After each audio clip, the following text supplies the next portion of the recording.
Okay, yes. Good morning mga boy, mag-aalas 4 ng umaga. At syempre, kaya tayo bibideo, mag-rehome tayo ngayon. Yun ngayong araw nang papunta tayo sa Naik, Cavite. Dahil, i-rehome natin si Tinent! You know, you know, you know. Si Den, yan no, si Den po. Ito si Den, no? Palakarin natin si Den. Ayun ako dito. Uy, uy, uy, uy, uy. Uy, uy, uy, uy, uy, uy. Uy, balik ito. Uy, uy, Den. Balik ka dito. Kulit din. Yan. Okay, samahan niyo ako. Sandali lang tayo. Siyempre, di naman tayo masyado magbibideo sa daanan. Pero, magbibideo tayo pag nandun na tayo sa place ni sir. Okay, let's go! Okay mga boy, yes, morning, 6:12 ng umaga. Nasa City of General Villas na ako. Okay. Ano, liwanag na ngayon dito. Okay mga boy, kanina hindi ako nagbibideo kasi madilim eh. Eh, maliwanag na. Kita na ako kahit kalahati lang pag mabaka ako nakikita sa screen. Okay mga boy. Siyempre, meron tayong Barrehomi, ang mga papis parot, ang ating mahal na mahal tayo. Sila Juan at Pedro, ang ating Pomeranians, mga maliit na Pomeranians white, pero mas white si Pedro mga boy, mga Leo. Going 3 months na sila, kahit ganun maliliit sila. Mga boy. Okay, and then nandun pa yung ating black seeds ko na si Tag. Siyempre, ang black seeds natin na yan is license pet, updated with warning, 2 months and 2 weeks na po sila. Siya pala. Okay. Kung sakaling interesado kayo sa kanila, gusto nyo silang i-rehome, pwede kayo mag-PM sa akin sa Ashkin Kennels, kung saan doon din ako nag-upload ng mga video pets, doon ako nag-upload ng mga video nila regarding sa kumakain sila, naglalaro sila, para ma-monitor ng mga teacher or parents nila na masisigla talaga ang aking mga pets. Okay mga boy, and then sa Facebook account ko may nakalingkod na may mga nakalingkod na video galing sa galing sa YouTube channel ko ng Boost the Boy. Yun. Regarding naman yung mga video na yun sa sa pagpapa-rehome natin sa kanila, kagaya na ito na nire-rehome natin si Ben.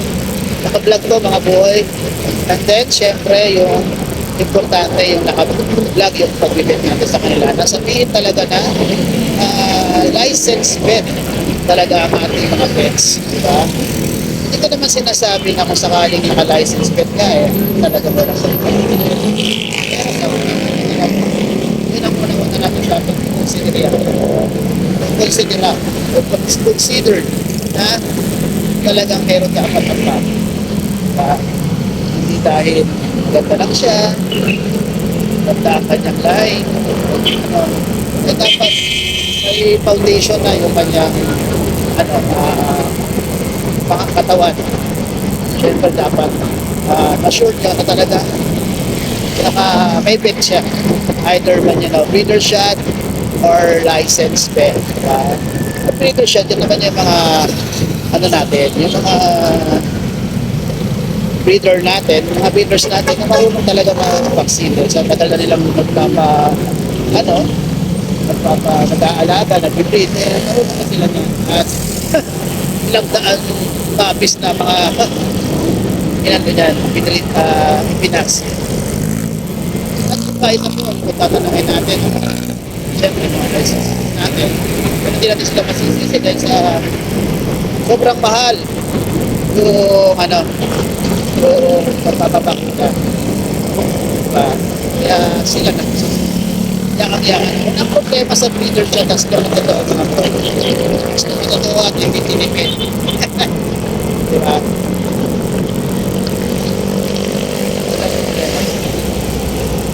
Richie, mga boy. Then, nakalink din ang ating mga video ng mga pets natin sa ating TikTok account na Gilbert Abenis. Magtabay ka ng TikTok. Madalas kayo sa TikTok. Mga videos na sobrang exilan. Dapat kasi doon hindi masyado mahaba mga ano. Diba? Naka ano rin sila doon, naka stick rin sila. Then, ang ating Musta Boy page or FB page. Pwede po kayong mag-follow din sa page natin ngayon. Yun pala, nandito na kayo, nalink nyo na, pinipindot nyo yung link ng video doon sa FB account. Please naman, napunta na kayo sa YouTube channel ko, na Musta Boy, mag-subscribe naman kayo. And then, tutulog na natin para sakali maging updated kayo sa mga pages na i-upload ko sa YouTube channel. Okay mga boys, salamat sa mga sa mga nag-like, nagre-react, or nag-comment sa mga video na ina-upload ko, mapa-Facebook man yan, o mapa-YouTube man o TikTok o sa aking FB page. Maraming salamat sa inyo. Kahit ako, hindi pa lang sila, andyan sila na sumusuporta sa atin. Ask and Kennels, Musta Boy, Kuya Gilbert. Okay? Kaboy? Okay mga boy, maya lang ulit. Pag nandun na ako mismo sa place. Meet up daw kami. Meet up kami ni Sir sa Pinasaya Central 9. Okay mga boy, let's go!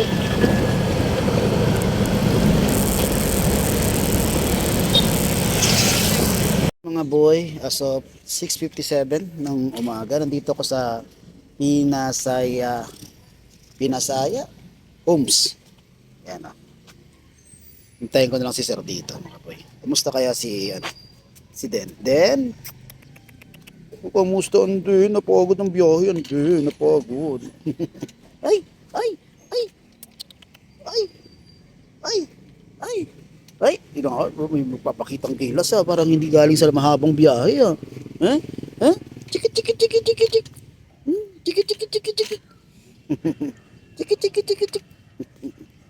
Sir, paliwanag ko muna yung bet niya. Ito yung bet. Pangalan niya Den. Yan, 11:29 siya, pinanganak. Yan, dito, resibo sa Animal Clinic na kung saan talaga ako nagpapabet mismo. Yan, ang sunod niya is February 24. Yan. Wag mo nang paliguan after 1 week, February 8, 9, 10, 11, 12, 13, 14, 15. 15 po paliguan. Yan, ito yung deworming niya. Ang deworming niya hanggang 3 months yan. Kaya mayroon pang isusunod yung vet talaga dyan. Then after 3 months, sunod uli another 3 months uli. Is depende lang kung may lumabas na mga bulate. Yan sir. Tapos, ito si Den. Op! Op! Buti nga, hindi nahilo sa biyahe. Excuse me po. Yan. Bitawan ha? Hold on. Yan. Yan na si Den Ayan masaya na siya doon sa kulungan niya. May nilalaro siya ng aspin. Okay.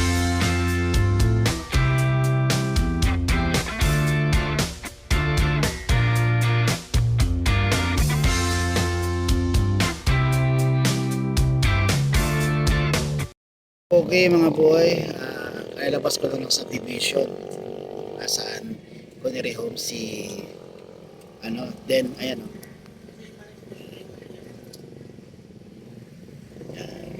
Pasinaya Home Central pala dito sa may Naik, Cavite.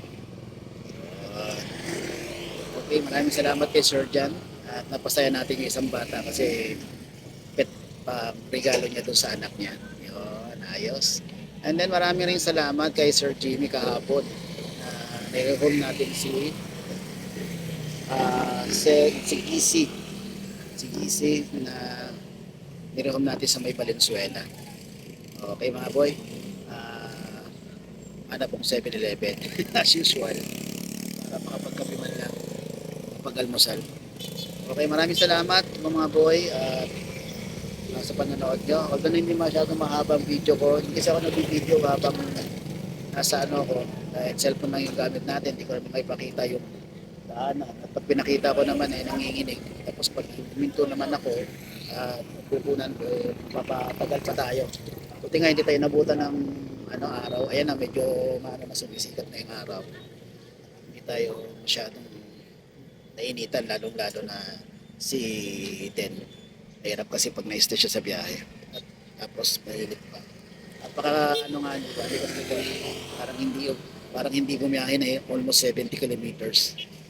Parang Manila to. Naikat.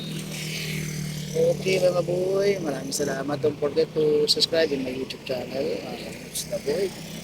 And then syempre ang ating FB account na Ashwin Kenons. Please follow po. Then ang ating FB page na Musta Boy. Yan po. Maraming salamat. Ingat kayo lagi. God bless. Mainit na nga po kayo. Maraming salamat. God bless and